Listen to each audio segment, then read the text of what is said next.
Good morning বন্ধুরা, তোমরা কেমন আছো? আশা করি ভালো আছো।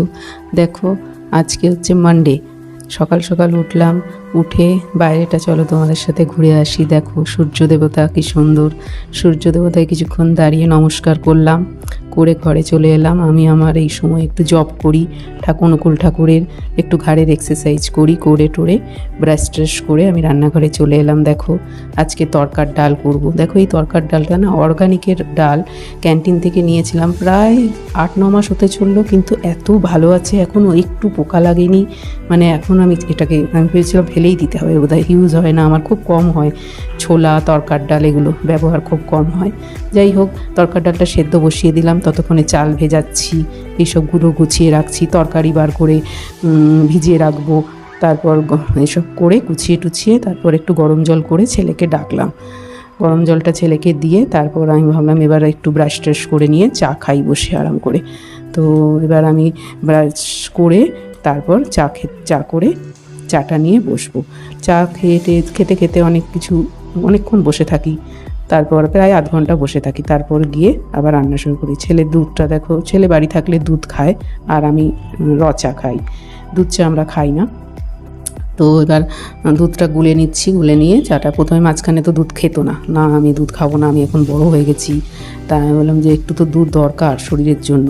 তো বাড়ি থাকলে মোটামুটি দুধ খায়, কলেজ গেলেও খেয়ে যায়, কোনো দিন বাদ দেয়।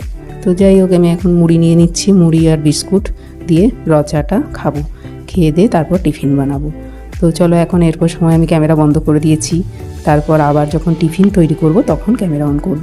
দেখো বেশ কিছুক্ষণ বাদে ঘর ঝাড় দিয়ে আবার আমি চলে এসেছি এই রান্নাঘরে।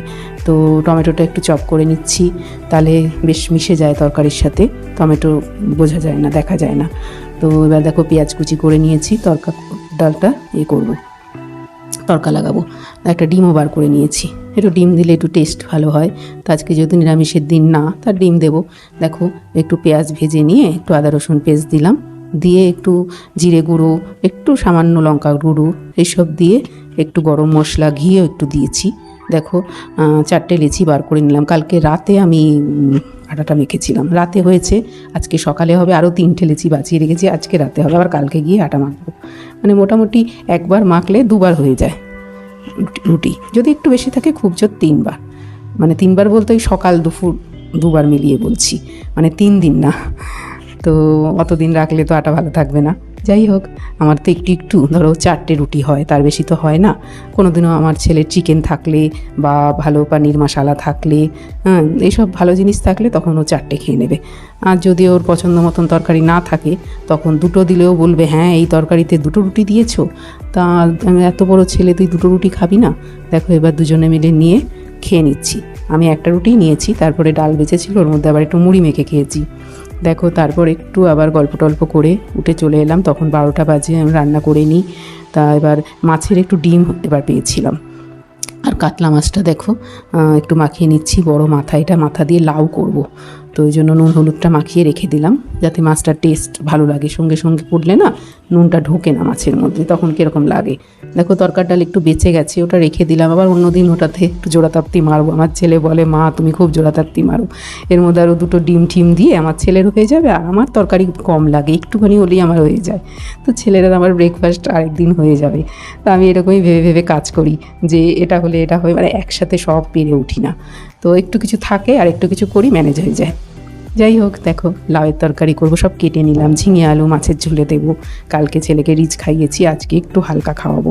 তো বলছে ঠিক আছে, খেতে চায় না, তাও বেশিরভাগই মাছের সবজিগুলো আমি খাই, 1-2টো দিলাম হয়তো খেলো, তাহলে বেশিরভাগই আমি খাই। আর আমি নিজের জন্য তো আলাদা করে করি না, ওই মাছের ঝোলের মধ্যে দিয়ে দিলাম, ও আলুটা খাবে, আমি ঝিঙেটা খাবো, আর যদি খায় তো 1-2টো খাবে বলবো। তো এবার মাছের মাথাটা দেখো ভেজে রেখে দিয়েছি, আর 3 পিস মাছ, আমি 4 পিস মাছ ছিল, তো ওটা আমি ঝোলে দিয়ে দিয়েছি। 2 পিস ছেলে খাবে, 2 পিস আমি খাবো। দেখো 2টো মৌসম্বির রস কতটা হয়েছে, বেশ ভালো, মানে মৌসম্বিগুলো আবার গিয়ে নিয়ে আসবো। আর মিষ্টিও খুব সুন্দর, একটু মধু দিয়ে গুলে দিয়েছি। এমনি আমি সুগার দিই, মানে ব্রাউন সুগার, কিন্তু আজকে মধু দিয়েছি। আমি যে দেখি কি বলে, কিছু না বললে তাহলে এবার থেকে মধুই দেবো, ব্রাউন সুগার দেবো না। যে কোনো সুগারই তো খাওয়া ভালো না, না? তো বললো না আমার ভালো লাগছে, আমরা মিষ্টি, বললো হ্যাঁ। তো এক একটা লেবুর টেস্ট ভালো থাকে, আর কিছু কিছু লেবু হয় টক, তুমি যতই চিনি তাও মানে এরকম একটা টক ভাব থাকে। দেখো মাছের মাথা দিয়ে লাউ আর মাছের ডিমটা দেখো একটু পেঁয়াজ কুচি আর একটু কাঁচা লঙ্কা কুচি, একটু নুন আর একটু হলুদ, একটু আদা রসুন পেস্ট এই দিয়ে মাখিয়েছি। চালের গুঁড়ি ছিল জানো, চালের গুঁড়ি দিলে খুব ভালো হতো, মচমচে হয়, কিন্তু আমি ভুলেই গেছি। মানে আমার রান্না করতে করতে আর্ধেক জিনিস আমি ভুলে যাই, পরে ভাবি মা এটা এইভাবে করলে তো ভালো হতো, তখন আফসোস হয়। তাহলে একটু মচমচে একটু টেস্টি হতো খেতে। তো এই মুহূর্তে আমার ছেলে, আমি যখন ভাজছি তখন বলছে মা একটা দাও, তো একটা খেলো, দেখলো খুব টেস্টি হয়নি, তাই জন্য আবার করলো না। দেখো তারপরে আমি চান টান করে নিলাম, গ্যাস ট্যাস পরিষ্কার করে। এবার দেখো ডাল সেদ্ধ, আমার ছেলের ডাল লাগে আর আমার লাউ দিয়ে মাছ দিয়ে হয়ে যাবে। আর আমাদের টিউবটা কেটে গেছে দেখো, ওই জন্য এমার্জেন্সি লাইট নিয়ে খেতে বসেছি।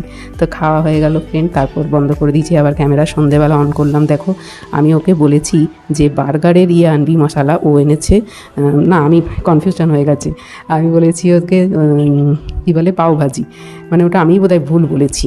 তো যাই হোক মশলাটা দেখি, তারপর আবার সন্ধেবেলায় দোকানে গেলাম, একটু শসা কাঁচা লঙ্কা এসব নিয়ে আসলাম, দেখালাম। আর এবার আমি পাওভাজি বানাবো বলে রান্নাঘরে চলে এলাম। দেখো পাওভাজির ব্রেডটা নিয়ে এসেছিলাম, আর একটু লেবু লাগবে, এইসবগুলো জোগাড় করে নিচ্ছি। বেশিরভাগ সব সবজিগুলো আমি সব ধুয়ে টুয়ে রেডি করে নিয়েছি। পাওভাজির দেখো অনেক রকম সবজি, তারপর আমি এটাকে প্রেশার কুকারে সিটি মেরে পুরো পেস্ট করে নিয়েছি, মানে ক্যাপসিকাম গাজর সব অনেক রকম সবজি দিয়েছি, কালারফুল সবজি। তা এবার আমি একটু কাসুরি মেথি দেবো, পাওভাজি মশলা দেবো, তারপর লেবু, এই সবগুলো পাওভাজিতে বেশ ভালো কষিয়ে টষিয়ে, বাটার তো লাগবেই, বাটার ছিল না, ওই জন্য আবার সন্ধ্যাবেলায় গিয়ে বাটার নিয়ে এসেছি। দেখো ব্রেডগুলো কাটছি, পুরোটা কাটবো না, অর্ধেকটা কেটে ব্রেডটাও একটু সেঁকে নেবো। দেখো পাওভাজির মশলা আর বাটার দিয়ে ব্রেডটা দুদিকে ভালো করে সুন্দর সেঁকে নিয়েছি। আর পাওভাজি এটা দেখো ওপর দিয়ে একটু বাটার দিয়ে দিয়েছি। তা আমার ছেলেকে বলছে এর মধ্যে সবজি আছে, আমি তো বুঝতেই পারছি না, বেশ সুন্দর হয়েছে। আমি বলছি হ্যাঁ সবজি আছে, আমি সেদ্ধ করে পুরো মিক্সড করে দিয়েছি, আমার কাছে ওই মিক্স করার মেশিনটা নেই, কিন্তু বেশ ভালো হয়েছে। বলছে মা খুব ভালো হয়েছে, এরকম খাবার প্রায় দিনই বানিয়েও আমার খাওয়া হবে। থ্যাঙ্কস বন্ধুরা, ভালো লাগলে লাইক কমেন্ট শেয়ার করো। আর কি, আবার দেখা হবে পরের একটা ব্লগে। Thank you.